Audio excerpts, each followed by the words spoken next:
අඩියංගල් 14 13. මල්ලි මුලින්ම මේ වගේ අඩියක් උස අඟල් 15ක් පළල.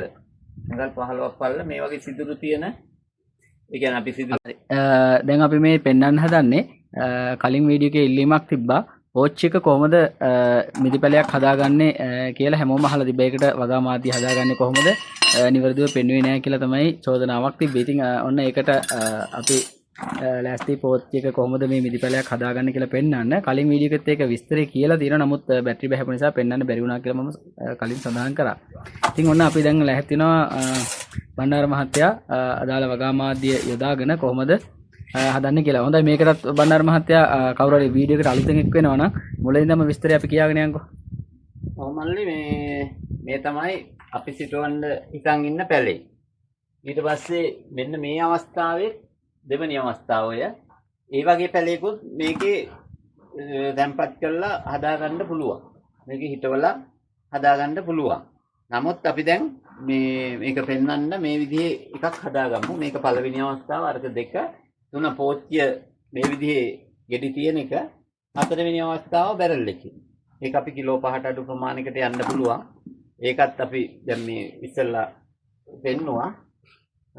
මේ අවස්ථාවේදී දැන් මෙන්න මේ අවශ්‍ය කරන පස් මිශ්‍රණය මේ හදන් තියෙනවා. පොල් එලි ටික මෙතන තියෙනවා. මේ පස් මිශ්‍රණයට අර 10ක් දිරපු ගොම ඊට පස්සේ පස් ප්‍රමාණයක් කවලම් කරලා තියෙනවා.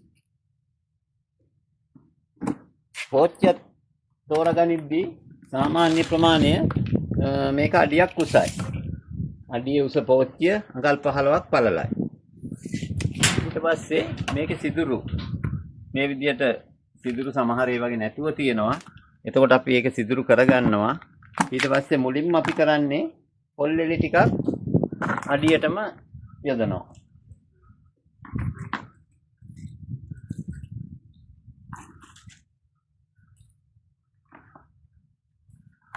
මේ ආකාරයට පොල් එලි ටික කොහොම යොදලා ඊට පස්සේ අපි කරන්නේ මේ මිශ්‍රණය අරගෙන මේකට දානවා.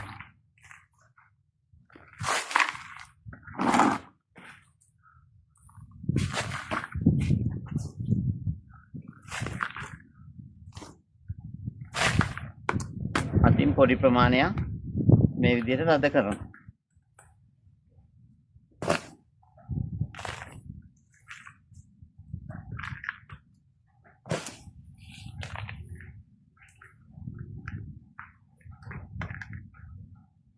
ඒක තද කරලා ආපහු පොල් එලි ටික වටේ තියෙනවා. මේ පොඩියට කපාගෙන තියෙන අර ලොකුවට තිබ්බම මේකේ අහුරන්න අමාරු නිසා දැන් බැරල් එකට අනිත් බිම හදනකොට මෙහෙම අවශ්‍ය නැහැ. පොල් එල්ල පිටින්ම දාන්න පුළුවන්.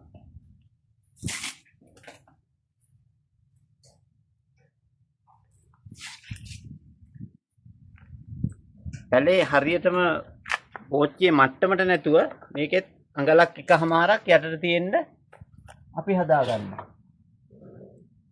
දැන් මේ ප්‍රමාණයට ඇවිත් තියෙනවා. ඊට පස්සේ අපි පැලේ අරගෙන මේ ආකාරයට පොලිතින් එක කපලා ඉවත් කරනවා.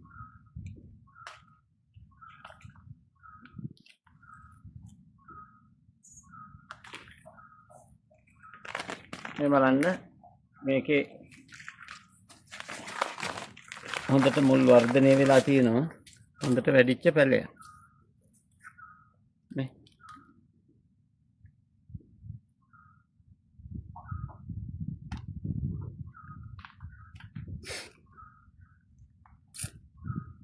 මේක දැන් මෙහෙම අරගෙන අපි මේකේ තැම්පත් කරනවා. ඊට පස්සේ දැන් කොහු ප්‍රමාණය පොල් ලෙලි ප්‍රමාණය වටේ තියෙනවා. ඊට පස්සේ පස් මිශ්‍රණය නැවත යොදනවා.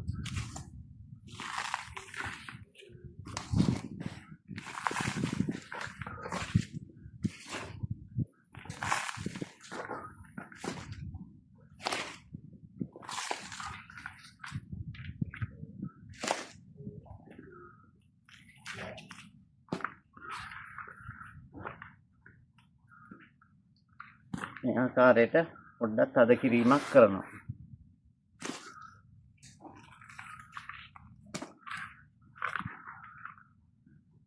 දැන් මොකද කරන්නේ? පොල්ලෙල්ලක් අරගෙන මෙන්න මේ ආකාරයට තිබ්බහම අනිත් පොල්ලෙලි රැඳ වෙනවා.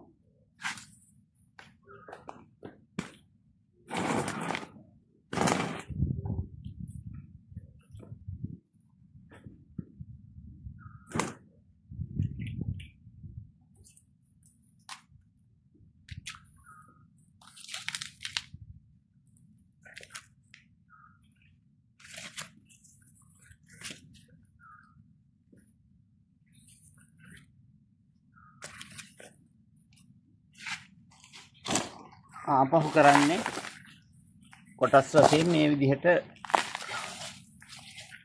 මිශ්‍රණය යොදනවා.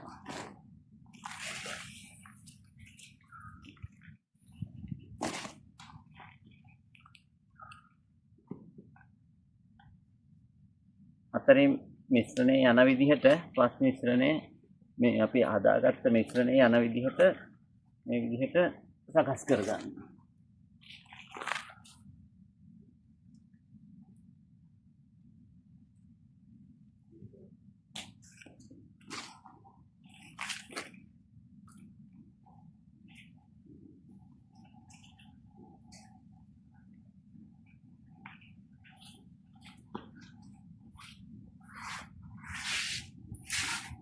පසු අපි කරන්නේ නැවත මේ විදිහට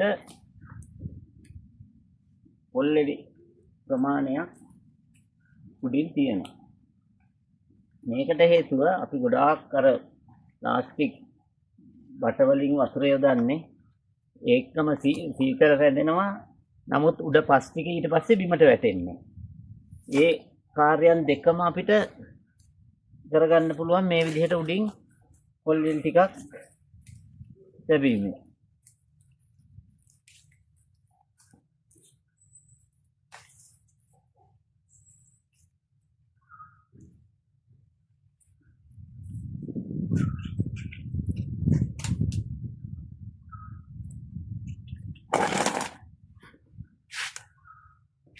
පොඩි පස් ප්‍රමාණයක්, ඒ කියන්නේ පොඩි මිශ්‍රණයෙන් ප්‍රමාණයක් තවත් අපි අඩුපාඩු තැන් වලට යොදනවා. මේක ටික දවසක් යනකොට පොඩ්ඩක් අඩු වෙනවා. ආයෙ මේ මිශ්‍රණයම හදාගෙන අපි ඊට පස්සේ යොදනවා. ඊට පස්සේ ගොඩාක් දුරට දැන් මේ මද විනාඩි කිහිපයකට ඉස්සෙල්ලත් කතා කරා කඩවතින් මහත්තයෙක් මේකට ලී ආධාරකයක් ගහන්නද කියලා. ඒ ලී ආධාරකයක් ගැහුවොත් එහෙම මේක දිරනවා. වතුර පොහොර දිගටම වැටෙනකොට දිරනවා. නමුත් මෙන්න මෙහෙම කම්බි කූරක්, මේ නූල් අට ප්‍රමාණයේ කම්බි කූරක් අඟල් 40ක් උසයි. මේ මෙතන ඉඳන් අඟල් 3ක් විතර තියලා මේ අඩි එක ප්‍රමාණය අඟල් 12. මේක අපි මෙහෙම ඊටවනවා මේකට. එතකොට බලන්න අවුරුදු 3ක්ද තියෙන්නේ අපිට මේක ප්‍රමාණවත් වෙනවා.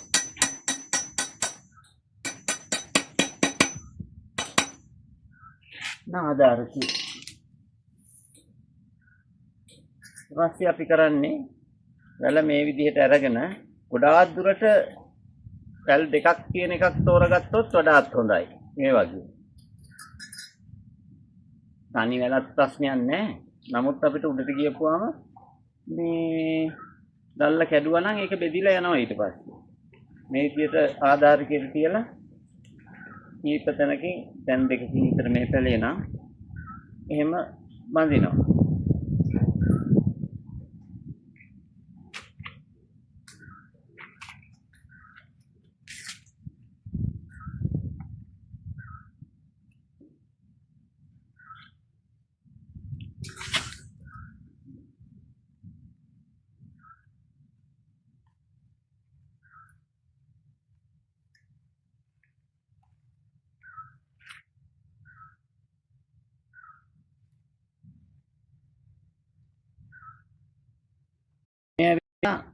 තුන්වෙනි අවස්ථාව.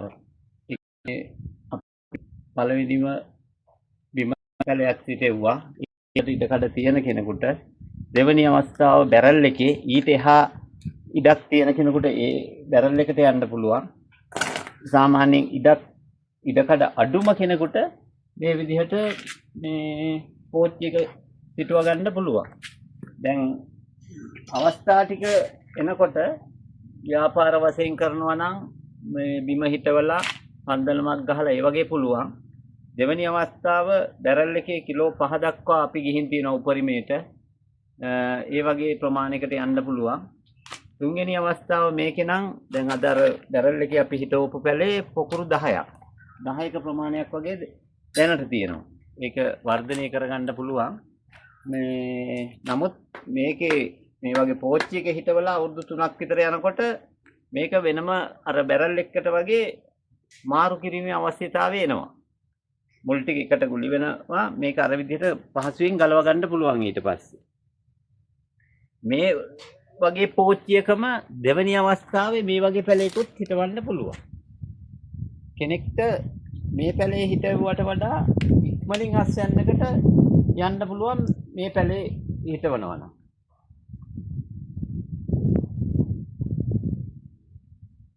අපි වතුර දාලා බලමු. ඊට පස්සේ මේකට වතුර යොදන්නේ කොහොමද කියලා.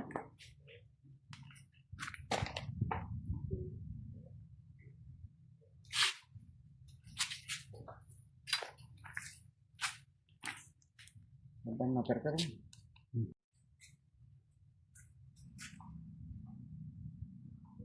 මන්නාර මහත්තයා මම හිතන්නේ පැල වගා කිරීම විතරක් නෙවෙයි කරන්නේ මේ වගා කටයුතු කරන තැන පුංචි පුංචි දේවල් ප්‍රදර්ශනය කරලා තියෙනවා එන අයට බලන්න.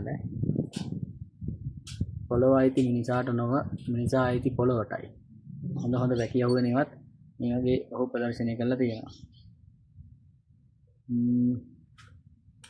සත්‍ය ප්‍රකාශ කරන්නේ නම් ඔබ විසින් කිසිවක් මතක තබා ගත යුතු නැත.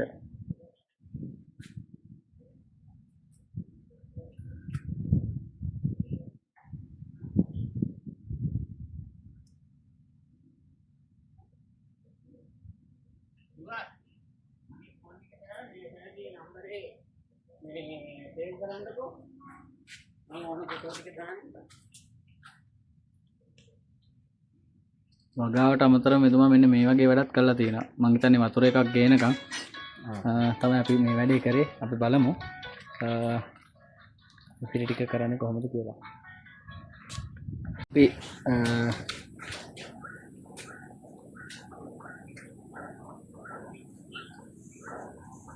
මෙන්න මේ ආකාරයට මේ මල් වාදියක් හෝ වතුර අර ගාඩන් ටැප් එකකට හයි කරපු බකේකින් හරි මේ විදිහට වතුර ටික යොදන්න පුළුවන්.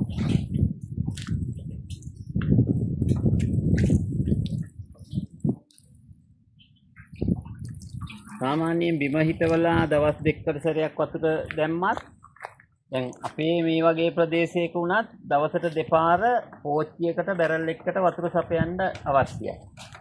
මේක සාමාන්‍යයෙන් අපිට වඩා වියලි කාලගුණික තත්ත්වයක් ඇති තැන්වල Taman අධ්‍යයනය කළා අවශ්‍ය වතුර ප්‍රමාණය තීරණය කරගත්තා නම් ඇත්තටම හොඳයි. දැන් අපි සාමාන්‍යයෙන් මේ හොඳට දැන් අගෝස්තු අපිට මේ පායන දවස් අගෝස්තු සැප්තැම්බර් ඉදිරියේදී වහින්නේ දවසට දෙපාර වතුර ඉදීම අවශ්‍යම වෙනවා. මෙච්චරයි. දැන් මේක අපිට අවශ්‍ය තැනකට පැගෙන ගිහිල්ලා මේ ආකාරයට තියන්න පුළුවන්. අවුරුදු 3ක් යනකල් මේ ආධාරකයට කිසිම හානියක් වෙන්නේ නැහැ. දැන් මේකේ උඩට ආපුවාම දැල වැඩිලා එනකොට මේකේ පටලවලා රඳවන්න පුළුවන්. මේක සාමාන්‍ය ප්‍රමාණයකට ආවොත් මේකේ දැල්ල කැඩුවාම අඳුර වගේත් එනවා.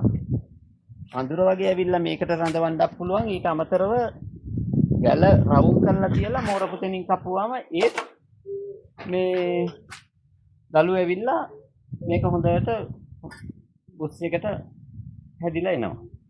හරි. එහෙනම් ඔන්න ඔය ආකාරයට තමයි මල් පෝච්චි එක මිදිපැලයක් හදාගන්න. ඒතර මේ පෝච්චිය හදලා ඔයාලට අර කලින් පෙන්නුවා වගේ හොඳ අස්සන්නක් ලබා ගන්න පුළුවන්. ඉතින් අඩු ඉඩ කඩක් නම් තියෙන්නේ. නිකම්ම මලක් හදනවා වෙනුවට මේ වගේ මල් පෝච්චි එක මිදි පැලයක් හදලා ඒකෙන් ඔයාලට පළදාවක් ගන්න පුළුවන්. නිකන් ඉතින් ඉන්නේ එකේ කළා බලන්න. ඒ වගේ මේ තියෙන මෙතුමා මීට අවුරුදු 30කට විතර වගේ කලින් හදපු මිදි වැලක්. දැන් ඒක මේ 14ක් මට වැරදුනා. 14කට වගේ කලින් හදපු මිදි වැලක්. ඒතර පේනද දැන් එකත් කප්පාදු කරලා තියෙන්නේ. එහෙමනම් මම හිතන්නේ ඔයාලට පොරොන්දු වෙච්ච විදියට ඔන්න පෝච්චි එක මිදි පැලයක් හදන විදිය, ඒ වගේම බැරල් එක්ක මිදි පැලයක් හදන විදිය, ඒ වගේම කොහොමද බිම මිදි පැලයක් හදාගෙන ආදායමක් ගන්න කියන එක අපි පොඩ්ඩක් කතා කරා.